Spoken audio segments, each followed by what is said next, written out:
Ladies and gentlemen, a very warm welcome to the news postcard on TayNinhTV with some last events now private as well as nationwide. And now we come into details. Ladies and gentlemen, on the morning of March 11, the working delegation led by Standing Committee member of Principal Party Committee, Chairman Prince of Vietnam Thailand from Committee Võ Đức Trong came to inspect the progress of the program to eliminate temporary and dilapidated houses in Hoa Thanh Thao. Receiving and working with the delegation, there was Secretary Hoa Thanh Thao Party Committee's Trần Văn Khải.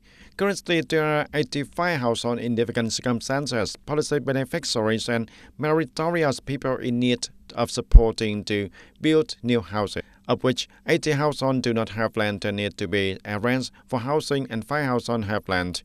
The Secretary of Hoa Thanh Thao Party Committee, Trần Văn Khải, informed that the town is currently implementing the construction of 2 state-owned residential areas in Long Thanh Nam and Trường Hoa communes with a total area of nearly 18,700 square meters, and after which households without land will be arranged to live. It is expected that by the end of April of 2025, the town will complete the construction of new houses for households with a total cost of nearly 7.7 billion Vietnam dong. And speaking at an inspection, Mr. Võ Đức Trong requests the Party Committee and the People's Committee of Hoa Thanh Thao to continue to strictly direct the implementation of procedures in statistics, screening and selecting the household eligible for support. Specialized agencies coordinate with the communes and works to closely monitor the construction progress of projects, contributing to the effective implementation of the work of eliminating temporary and dilapidated houses in the area in the coming time. Previously, the working group inspected the progress of implementation of the plan to build 2 residential areas of the state-owned houses in Long Yên Hamlet, Long Thanh Nam Commune, and Trường Cửu Hamlet of Trường Hoa Commune. And on the afternoon of March 11 of 2025, the Border Guard Command held an online conference to summarize the civil defense work in 2024 and deploy the task for the 2025 across the entire force. Major General Hoàng Hữu Chiến, Deputy Commander and Chief of Staff of the Border Guard, chaired the conference. Attending the conference at Tayninh Provincial Bridge Point, there were leaders of the Provincial Border Guard Command, the Provincial Police, the Provincial Military Command, and related units. There were 1,354 natural disasters and accidents on the 2 borderlands, with 3,083 people and 739 vehicles affected. The consequences left 597 people dead or missing, and 293 injured. In addition, 470 vehicles sank.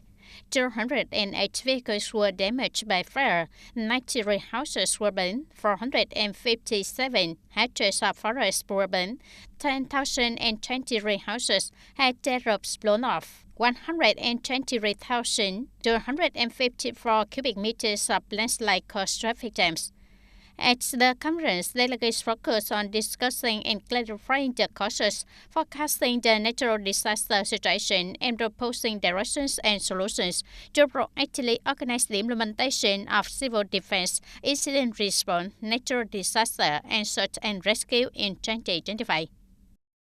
And on the border of Thanh Ninh province, the border military post play an important role in protecting security and order, contributing to maintaining the peace for the people. Not only completing the key political task well, the military soldiers also actively practice combat skills, improve military skill through training sections and combat readiness exercises, and thereby helping the forces at the spot not to be passive and surprised in any situation, ensuring the ability to protect the posts and maintain security in the area.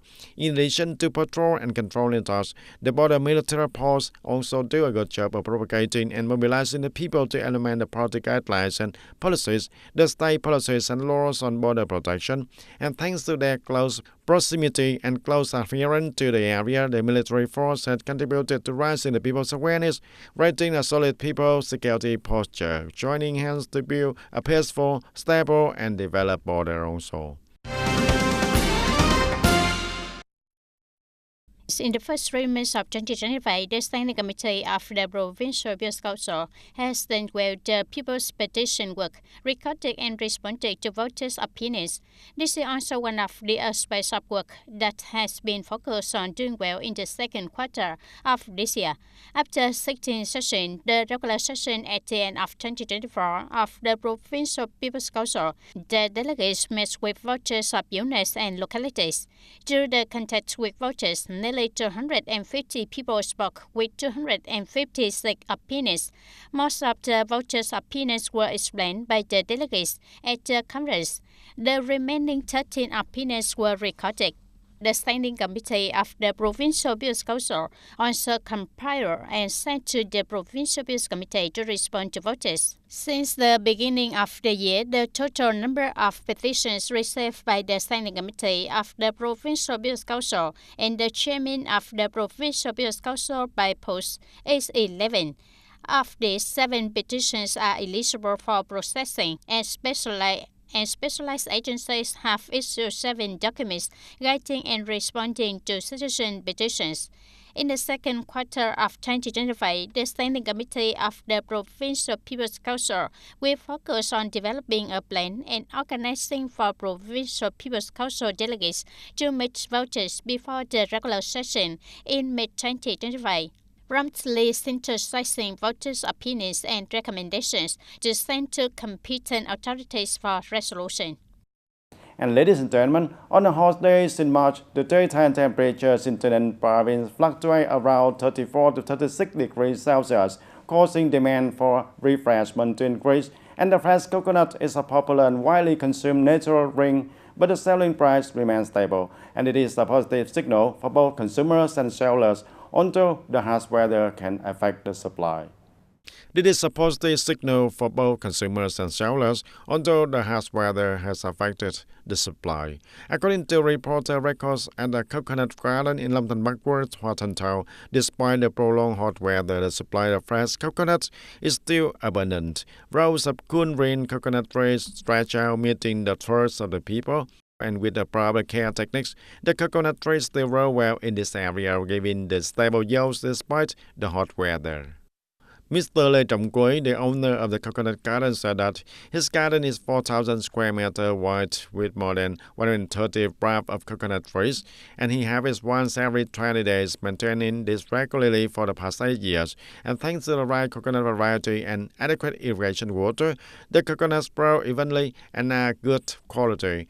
Currently, the selling price at the garden remains stable, although the demand for coconuts increases during the dry season and helping the farmers stabilize the income. When harvesting, the traders only buy for 5,000 Vietnam dong per fruit, and currently each harvest for real for 500 to 600 fruits per time. Whether it is sunny or rainy, the traders only buy for 5,000 Vietnam dong. It does not fluctuate, and the price is stable. I have been harvesting this coconut for about 8 years, and traders buy for 5,000 Vietnam dong per fruit, covering the entire garden from the past until now. I import coconuts from 9,000 and sell for 15,000 Vietnam dong, and I add sugar for 15,000 Vietnam dong. And in the dry season, the people bring more coconut water than in the rainy season, but the price does not increase or decrease. It is the same. It can be seen that although the demand for fresh coconut increases during the hot season and hot weather, the price is still stable, and this only helps the farmers maintain production, but also facilitate the businesses to ensure the abundant supply for the market.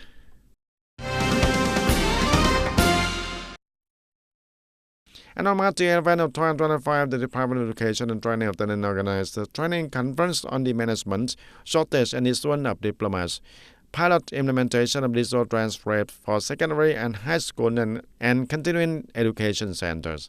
Speaking at the conference, the Deputy Director of the Department of Education and Training, Phan Minh Tùng, emphasized the importance of updating data on the system regularly and absolutely accurately. Regarding the examination work, the schools must ensure the seriousness, safety, and quality. At the same time, teachers need to focus on review work so that the students and the pupils have solid preparation for the 2025 high school renovation exam. This conference was attended by more than 200 officials and teachers of secondary high schools and continuing education centers. The official teachers were trained on many important contents, including instruction on managing diplomas and certificates, guide the pilot implementation of digital student report cards, implement some key tasks of testing digital transformation in the coming time, and present technological solutions.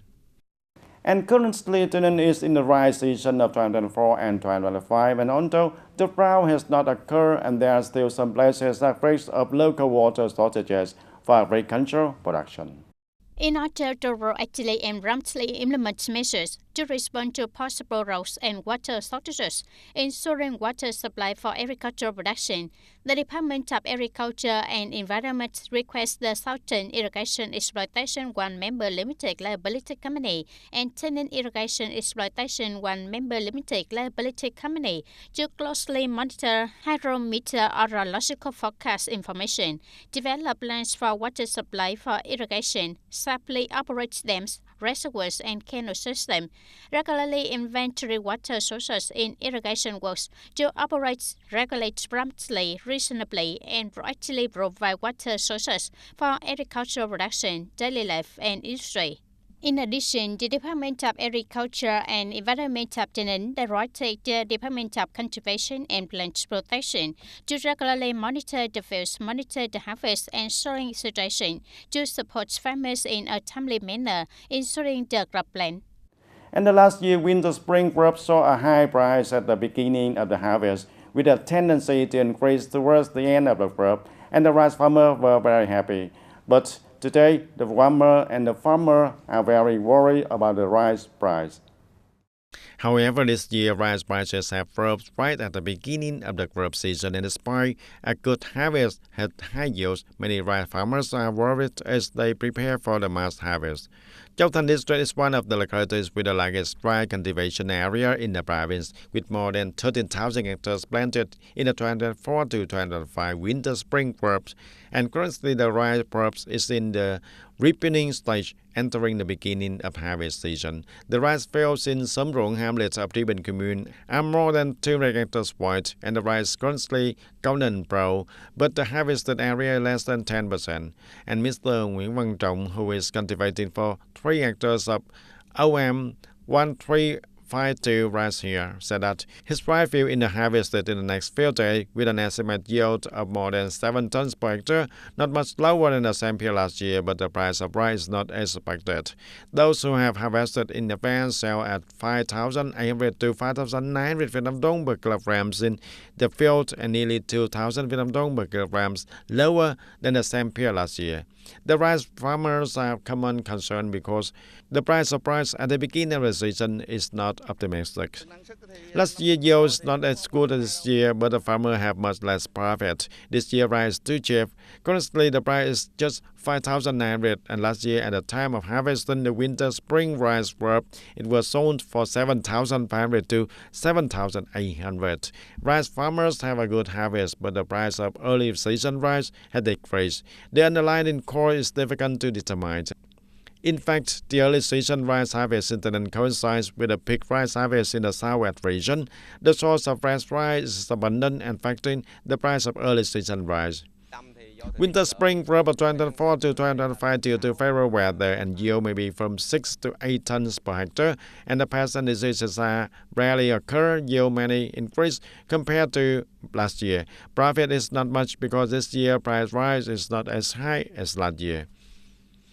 And recently, the cost of agricultural material has gradually stabilized, but the labor costs have increased. Households renting land to grow rice are worried about the low rice price and at the beginning of the season, and the growers do not have a profit.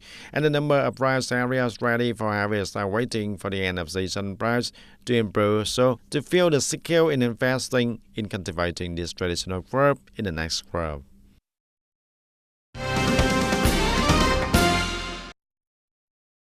And currently, many enterprises in Industrial Park in Taynan province are facing a labor shortage, and therefore the demand for recruiting unskilled and skilled workers in these units has increased. The main reason is that many workers return to work late after the death or are looking for new jobs with more attractive salaries, and this makes it difficult for enterprises to maintain production and meet orders. And Industrial Parks in Taynan are stepping up recruitment, offering preferential policies on salary and benefits, and organizing vocational training programs to attract the workers. It is known that there are 133 enterprises with recruitment need for more than 26,000 workers, including more than 22,000 unskilled workers and more than 750 university workers, over 1,000 secondary college and vocational secondary workers, and over 1,400 primary workers. Among them, there are 27 domestic enterprises with a demand for recruiting over 1,300 workers.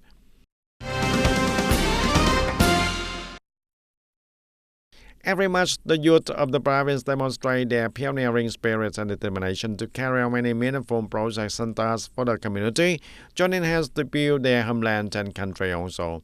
And within the framework of the Youth Month activities in 2025, from March 4 to March 9, the youth union members of district, towns, and Taynan city organized many meaningful activities such as presenting gifts and welfare bags to the people household in difficult circumstances, young children riding youth union cars, disadvantaged youth, backyard youth, policy families, union members, and the young workers in difficult circumstances with a total cost of more than 80 million Vietnam dong. And the youth union chapters at all levels organized the March Border Month program to present for 350 gifts and scholarships with a total value of 89 million Vietnam dong. Also, carrying out regular activities, organized career counseling programs for the students, the union members, and the young people, and union chapter at all levels had cleaned, swept, collected grass, planted trees in the locality, etc. The 42nd National Television Festival will take place from March 19 to the 22nd of 2025 in Quy Nhơn City of Bình Định Province. It is a major event where the excellent works converge and recognize the continuous creative efforts in the television field. This is the major event where excellent works converge and recognize the continuous creative efforts in the television field. To prepare for this important event, participating units have actively invested their efforts and enthusiasm in interest. Television workers are constantly innovating and creating to bring quality programs that truly and vividly reflect their life. Please follow the following report. At this time, the atmosphere of preparation for the 42nd National Television Festival has spread throughout the country. Television units are urgently completing their entries and at the same time carefully preparing for the activities in the festival. So, as the host of the event, in parallel with the implementation of the organization, Bình Định Radio and Television Station has planned to produce the works for the competition early on. Clearly identifying the responsibility of the host and the team reporters, editors, and technicians of Bình Định Radio and Television Station have prepared quite thoroughly and maximized their abilities and enthusiasm to have the best works sent to the festival. And this year, the number of works of Bình Định Radio and Television Station participating in the National Television Festival has increased compared to last year and expanded in the genres with 14 works and in 19 different categories. For those working in Bình Định Television, this festival is really a bit of pressure because we are the host unit. However, up to now, we have completed the submitted work and waiting to join the Ray Festival of Television Workers nationwide.